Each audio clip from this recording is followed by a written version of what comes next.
Hello friends, this is Adam with Movie Guy 365, and today I'm going to review the Blu Ray edition of Bruce Willis in Hudson Hawk.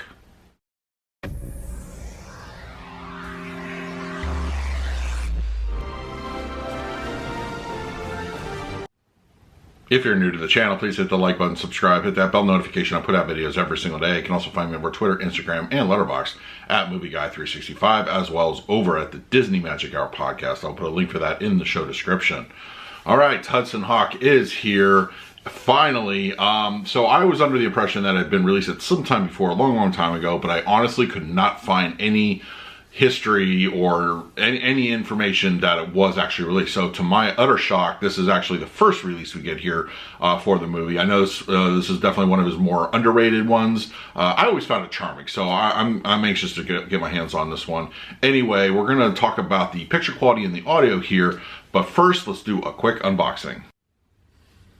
Alright, Hudson Hawk, retro VHS style cover. There were a couple other titles released by Mill Creek this week. This is the one I chose to get because, I don't know, I just have fond memories of it. But there we go, the front cover, inner back cover. Now, unlike most, we do have separate artwork here for just the standard Blu-ray. So it gives you all your pertinent information. Interior-wise, disc art, and just your standard Blu-ray case. Alright, so let's talk about the picture quality and audio. I will say probably the one thing I'm at least grateful for here on the, as far as Blu-ray picture quality goes, is we are at least given the correct aspect ratio of the film. I'll be honest, folks, it looks like very little was done for this movie in any shape, whatsoever. The film grain is nice and intact, but I will say it is very manageable, and it's, within what we get here is something filmed on film, but it isn't anything cleaned up necessarily. It looks good, but it's just very basic. There's nothing really here to say, like, any kind of restoration or anything to that degree. Having watched the movie, though, like in what we get presented by Mill Creek, it looks okay. It looks fine. It's not really blotchy or anything like that, but it's not particularly memorable. It's just your standard straight, like, from film print to Blu-ray disc, with very little done on that aspect. I will say that level of detail is fine, looks okay. No real inherent softness on anything from my eyes, but it's just kind of there. Black levels I think look particularly good. No elevated blacks to my shock. They look good. There's several scenes filmed at nights that this would cause a normal problem, but here it actually looks good. And as far as color levels go, they're fine. Just kind of there, it's just really, unfortunately, it's just very little was taken to like enhance this release. There aren't even any extras. That just goes to show you it's like hit play and you're done. It's just one of those kind of releases. But that being said, I'm very grateful we did get it in any kind of format as far as that goes. Now, the audio, unfortunately, they could have at least done something here. I couldn't find information if this was originally a shot as a 2.0 stereo mix, but that's what we get here. There's no 5.1, 7.1, anything. It's your standard 2.0. That being said, it's just very unfocused. It's just one of those tracks that I would highly recommend just leaving your surrounds out of it in this case. Just, pipe them through your TV. I think you'll get actually a better experience there.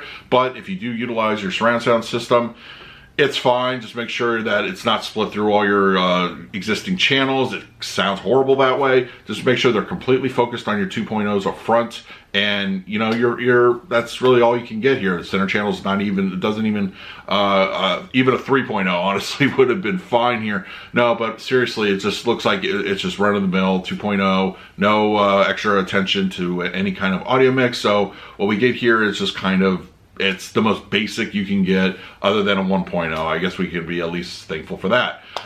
So the grades, I'm going to go ahead. I'm going to give the picture quality for Hudson Hawk. It's a C.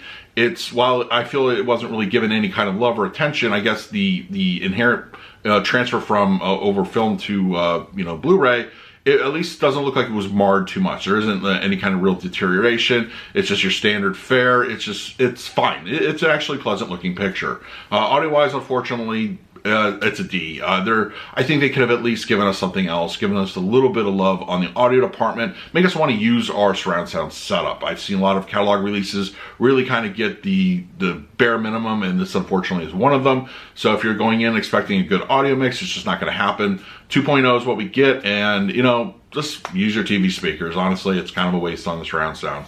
So that's pretty much going to be my review of Hudson Hawk. Let me know in the comments below if you had a chance to pick it up. Have you seen Hudson Hawk? Let me know. Let's talk about it in the comments. In the meantime, please like, subscribe, hit that bell notification. I put out videos every single day. So until next time, this is Adam with Movie Guy 365. I will see you at the movies.